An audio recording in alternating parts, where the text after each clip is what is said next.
राम जय राम जय जय राम। श्री राम जय राम जय जय राम। श्री राम जय राम जय जय राम।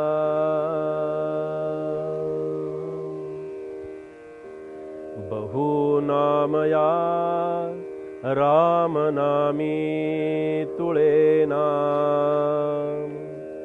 अभाग्यानरा पामरा हे कळेना। विषा औषध घेतले पार्वतीसे। जीवा मानवा किंकरा कोण पूसे। जय जय रघुवीर समर्थ। समर्थांच्या या मनोबोध चिंतनामध्ये समर्थ असं म्हणाले की कुठल्याही प्रकारानं मत्सरानं नाम सोडू नकोस। आता हा मत्सर मनामध्ये जो निर्माण होतो, द्वेष मनामध्ये निर्माण होतो, हे निर्माण होण्याचं कारण नेमकं काय असतं, त्या कारणाचा आपण कधीही शोध घेत नाही। मला तर असं वाटतं की नामाचा परिणाम असा आहे की नाम घ्यायला लागलं की मत्सराची भावना कमी व्हायला लागते, हळूहळू ती संपूनही जाते। पण जेव्हा हे तू मनामध्ये मत्सराचीच भावना ठेवशील आणि मत्सरापोटी जर काही करायला जाशील तर तुला त्याच्यातून सफलता निश्चितपणे कधीही मिळणार नाही। कारण मत्सर हा मनामध्ये असणारा फार मोठा आपला एक शत्रू आहे। डोंगरे शास्त्री खूप छान सांगतात, ते म्हणाले की वैररूपी विषय को हृदय में संग्रह वो वैरूपी विषय का मत होने दो। आपल्या शरीरामध्ये कुठल्याही प्रकारानं वैर निर्माण करणारा विषय कधीही निर्माण होऊ देऊ नकोस। या अंतःकरणामध्ये मनामध्ये अशा प्रकारचं वैर निर्माण होणारा विचार जेव्हा मनामध्ये निर्माण होतो तेव्हा तो मत्सराचं रूप धारण करत असतो आणि तो मत्सर हा परमार्थाला, अध्यात्माला, एकूणच कुठल्याही कार्याला तो घातकच ठरतो। या श्लोकामध्ये समर्थाने असं म्हटलं की बहु नामया रामनामी तुळेना। या रामनामाची तुलना अन्य कोणत्याही मंत्राशी आपल्याला करता येणार नाही। आता काय कारण असेल त्याचं आपण थोडं चिंतन करूया। काय नेमकं कारण असेल? कारण प्रत्येक मंत्र तर पवित्र आहे, प्रत्येक मंत्राचं मंत्र सामर्थ्य वेगवेगळं आहे आणि हे मंत्र सामर्थ्य प्रत्येक मंत्रामध्ये सामावलेलं आहे। असा एकही मंत्र नाही की ज्या मंत्राचं सामर्थ्य कमी आहे, असा कोणताही मंत्र नाही। सगळ्या मंत्रामध्ये पुरेपूर सामर्थ्य भरून उरलेलं आहे। पण समर्थ मग नेमका असं का म्हणत असतील की बहु नामया रामनामी तुळेना? मग रामनामाचं असं वेगळेपण काय आहे? रामनामामध्ये अशी वेगळी शक्ती काय आहे? रामनामामध्ये असं वेगळं सामर्थ्य काय आहे? रामनामामध्ये वेगळं सामर्थ्य एकच आहे आणि हा मंत्र समर्थ रामदास स्वामींनी नाशिकच्या टाकळीच्या वास्तव्यामध्ये 12 वर्ष गोदावरी आणि नंदिनीच्या संगमावरती कमरे इतक्या पाण्यात उभं राहून हा मंत्र स्वतः सिद्ध केलेला आहे। हे त्याचं सर्वात मोठं कारण आहे। आता मी तो सिद्ध केलेला आहे असं समर्थ कुठेही म्हणत नाहीयेत आणि म्हणणारही नाहीत, पण त्यांच्या चरित्रामध्ये, त्यांच्या शिकवणुकीमध्ये आपल्याला पाहायला मिळतं की जेव्हा तो मंत्र स्वतः समर्थ स्वतः सिद्ध करतायत।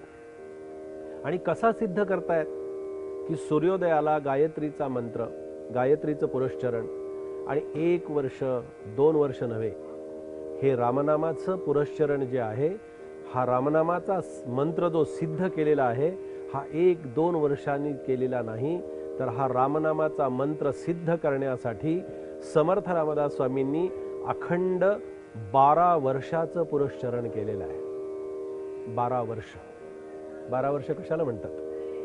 आपल्याला एखादं काही काम करायचं म्हटलं तर 12 दिवस सुद्धा आपलं नियमानं होऊ शकत नाही। 12 वर्षाचं पुरश्चरण केलंय आणि ते सुद्धा कमरे इतक्या पाण्यात उभं राहून। का मंत्र तो सिद्ध होणार नाही? निश्चितपणे सिद्ध होऊ शकतो। आणि तो मंत्र समर्थांनी सिद्ध करून दाखवला. श्रीमध्ये जी शक्ती आहे, रा मध्ये असणारी शक्ती आहे, म मध्ये असणारी शक्ती आहे, ज मध्ये, प्रत्येक शब्दामध्ये शक्ती आहे आणि प्रत्येक शब्दामध्ये ते सामर्थ्य आहे. आणि काय घडलं, हे 12 वर्षाचं गायत्रीचं पुरस्चरण करत असताना समर्थांनी प्रभू रामचंद्रांची प्रार्थना केली, रामचंद्रांची आराधना केली. नाशिकला काळारामाच्या मंदिरासमोर जाऊन प्रार्थना समर्थांनी केली आणि रामरायाच्या कृपेनं आणि त्यांच्या आशीर्वादानं 12 वर्षाचा नामस्मरणाचा आणि पुरस्चरणाचा प्रारंभ केला. हे 12 वर्षाचं पुरस्चरण जेव्हा पूर्ण झालं, हे पूर्ण झाल्यानंतर प्रत्यक्ष प्रभू रामचंद्रांचं समर्थांना दर्शन झालेलं आहे. आणि हे दर्शन झाल्यानंतर समर्थांनी रामरायांच्या अनुज्ञेप्रमाणे 12 वर्षाचं भारत भ्रमण केलेलं आहे. हा चरित्राचा भाग आहे. पण या विषयाच्या अनुषंगानं एवढंच सांगता येतं की या रामनामाची तुलना अन्य कोणत्याही मंत्राशी करता येत नाही. कारण प्रत्येक मंत्र पहा, प्रत्येक मंत्राचे काही नियम आहेत, प्रत्येक मंत्राचं काहीतरी वेगळेपण आहे. आता काही मंत्र जे आहेत ते एका ठिकाणी बसून तेवढ्याच वेळामध्ये त्याच पद्धतीनं करायचे आहेत. मग वेगवेगळ्या संप्रदायाचे वेगवेगळे मंत्र आहेत. पण रामनामाचं वैशिष्ट्य वेगळं काय? अहो येता जाता उठत बसता कार्य करिता, सदा देता घेता वदनी वदता ग्रास गिळिता. केव्हाही कुठेही कशाही परिस्थितीमध्ये हे नामस्मरण आपण करू शकतो. अशा प्रकारचा 4 वर्णांना या रामनामाच्या नामजपाचा आणि पुरस्चरणाचा, रामनाम जपाचा अधिकार हा सर्वांना प्राप्त आहे. म्हणून या नामस्मरणाचं वेगळेपण आहे. म्हणून हे रामनाम जे आहे, हे रामनाम त्रिवार सत्य आहे. पहा की आपण हे रामनाम जेव्हा घेतो, रामनामामध्ये चित्तवृत्ती शांत करण्याचं आणि स्थिर करण्याचं सामर्थ्य त्याच्यामध्ये आपल्याला पाहायला मिळतं. म्हणून समर्थ म्हणाले की बहुनाम या रामनामी तुळेना. याच्याशी कुठल्या मंत्राची आपण बरोबरी करू नये, कुठल्या मंत्राची याच्याशी आपण तुलना करू नये. कारण तुलना करत असताना सुद्धा एक कमी एक जास्ती, एकाचं मोठेपण एकाचं कमीपण, अशा प्रकारची भावना या रामनामामध्ये कधीही असू नये. म्हणून समर्थ म्हणाले अभाग्या नरा पामरा हे कळेना. पण काय करावं, लोकांची मनोवृत्ती मना अशी आहे की त्याला कितीही सांगितलं तरी सुद्धा त्याचं मन विकल्पग्रस्त होतं आणि हे मन रामनामाचीच काय पण अन्य कोणत्याही विषयांची वेगवेगळ्या प्रकारानं तुलना केल्याशिवाय याला काहीही चैन पडत नाही.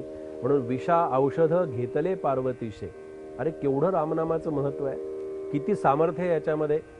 शंकराने जे हलाहल विष घेतलं ना, ते हलाहल विष त्या विषाचा दाह करण्यासाठी अन्य वेगवेगळे कुठलेही उपाय न करता भगवान शंकरांनी हे रामनाम घेऊन ते हलाहल विष स्वतः पचवलं. केवढी ताकद आहे त्याच्यामध्ये, केवढं सामर्थ्य आहे. म्हणजे विषाला पचवण्याचं सामर्थ्य सुद्धा ज्या रामनामामध्ये आहे आणि इतरांनी कोणी त्याच्यावरती असा प्रयोग केला नाही, तर भगवान शंकरांनी स्वतः तो उपाय केला आणि हलाहल विष स्वतः पचवलं.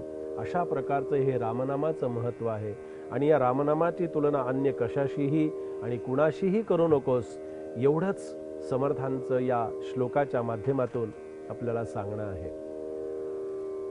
जय जय रघुवीर समर्थ.